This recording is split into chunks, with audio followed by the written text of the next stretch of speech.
আসসালামু আলাইকুম সবাইকে। আজকে মজাদার একটা রেসিপি নিয়ে চলে আসলাম। এটা হচ্ছে মোলা ভাজির রেসিপি। পুরো রেসিপি দেখতে থাকুন, অবশ্যই আপনাদের অনেক ভালো লাগবে। মোলা খেতে যারা পছন্দ করে না তাদেরও ভালো লাগবে। তো এই যে আমি একটা ফ্রাই প্যানে দিয়ে দিলাম তেল, আর তেলগুলো গরম হওয়ার পর দিয়ে দিলাম পেঁয়াজ। এটা কিন্তু অনেক অনেক মজার একটা রেসিপি।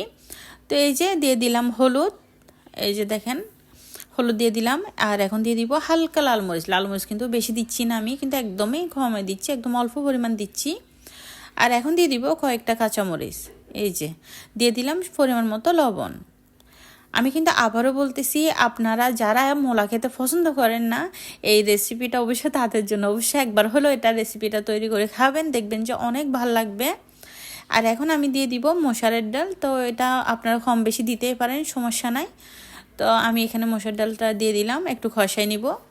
আর এই যে মোলাগুলো হচ্ছে যে আমি একটু ওই ভালো করে সিলে পরিষ্কার করে নিছি। এরপর সালাদ কাটার আছে, সালাদ কাটার দিয়ে আমি এটা একটু যেভাবে পেঁয়াজ রসুন আমরা ইয়া করি আর কি, ঠিক ওইভাবে যখন একটু ইয়া করলে এরকম ছোটো ছোটো হয়ে বেরোয় আসবে।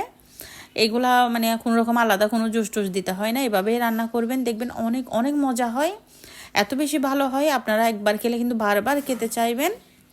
আর আপনাদের যদি আমার ভিডিওটা ভালো লাগে, লাইক কমেন্ট শেয়ার করে দেবেন, আমার ইউটিউব চ্যানেলটা সাবস্ক্রাইব করে দিবেন। আমি হালকা পরিমাণ পানি দিচ্ছি যেন ডালগুলো একটু সিদ্ধ হয় আর কি, কারণ একদম পানি না দিলে কিন্তু ডালগুলো সিদ্ধ হবে না। একদম অল্প পরিমাণ মানে পানি দিতে হবে, বেশি পানি কোনোভাবেই দেওয়া যাবে না। ফাইনালি আমার এই যে মোলা ভাজি করা শেষ। এই যে দেখেন আমি এখন হচ্ছে যে একটু ধনেপাতা দিয়ে দিচ্ছি, ধনেপাতা দিয়ে একটু আবারও নেড়ে চেড়ে দিচ্ছি। এই যে এখন আমি এগুলা এভাবে রেখে দিব, মানে একটু ডালগুলা যেন একটু ফুটে আর কি, যেন সিদ্ধ হয় ভালোভাবে। এই যে ফাইনালি আমার রান্না করা